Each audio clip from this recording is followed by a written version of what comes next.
inside-outside leadership. So we found that companies that went to $1 billion had a dynamic duo at the helm, like Hewlett and Packard, and in the movie business, Batman and Robin. And Joe. My Batman or Robin? Who's your Batman and Robin? Were you a dynamic duo that propelled you? You do all this on your own back. As we were growing, we had a neat niche in the market, and during the 1990s, our business was growing, more and more stores, and our same-store sales were growing, and I spent a huge amount of my time in the stores and with our suppliers and a little bit with the investors, and I kept coming back to the office and finding out, well, we're not really doing what we should be doing from an accountability standpoint, which is not really my strong point. And so I decided that to complement my skills and to keep this business growing, I needed somebody around me who was process-driven and was good on accountabilities and good on the backroom kinds of things, and wound up forming a partnership with a fellow named Jim Wright, who was our president for many years and now the CEO. And he and I had a fabulous partnership. We spent a lot of time getting to know each other, and we simply agreed on the principles of the business, the strategies of the business, and our value structure and our mission, and we had a great partnership, and we spent a huge amount of time together. But I'd be out in the stores a great deal of the time, and he'd be in the office, and he'd be making sure things worked together. And we wound up with a wonderful partnership, and Dave defines it as an inside-outside management. It just worked together well, and we saw it. It was interesting. Things would happen. You know, we'd both get the same email, and he'd respond, and I'd respond, and we'd be saying the same thing. And people at the workforce would say, this is it's kind of eerie when you're both thinking the same way. But we thought the same way, but we had complementary skill sets which enabled us to grow, and grow.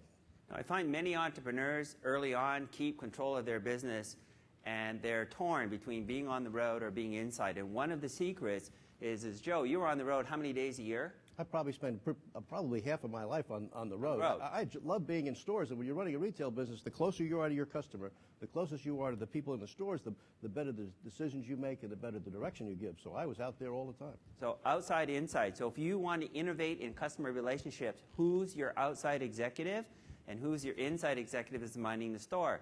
Now this pattern is true even when you're small. So Rick, do you have an inside-outside pair?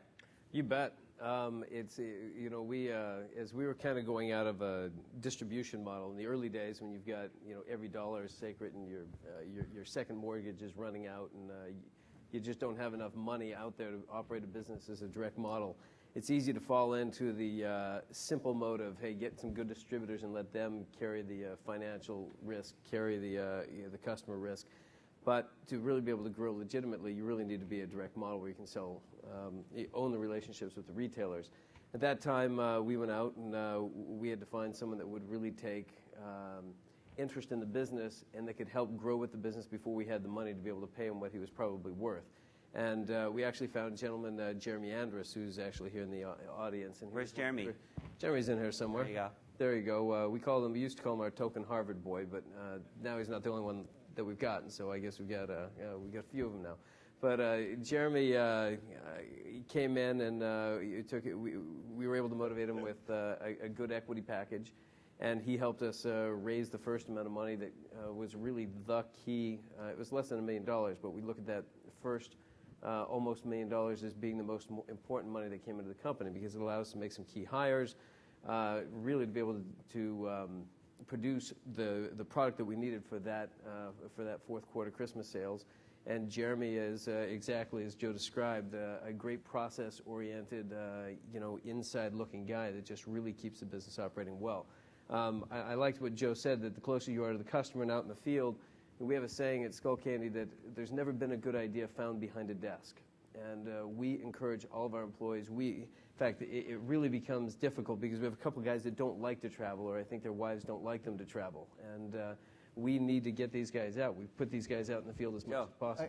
I had to spend time. If I'd walk around and talk to some of our buyers and some of our other people in there, and I'd ask them, how long has it been since you've been in the stores? And if they hadn't been there for very long, I told them to pack their suitcase. We're leaving tomorrow. And you just push them out, push your administrative people out with the customers. So we don't own retail, but we sponsor a thing called the Warp Tour, which is about the dirtiest indie rock tour you could ever imagine. And we have a fairly significant presence there. And we made every one of our employees get on a tour bus. So they were doing the whole rock and roll lifestyle, and they had to go 3 or 4 stops in the back of the bus, station to station, 110-degree weather down in Texas, to be on the ground at the Warp Tour, dealing with our customers, being present with our customer, and learning from the customer, and that is we consider that really important to maintain the innovation and the one-on-one relationship with who we're trying to sell these things to.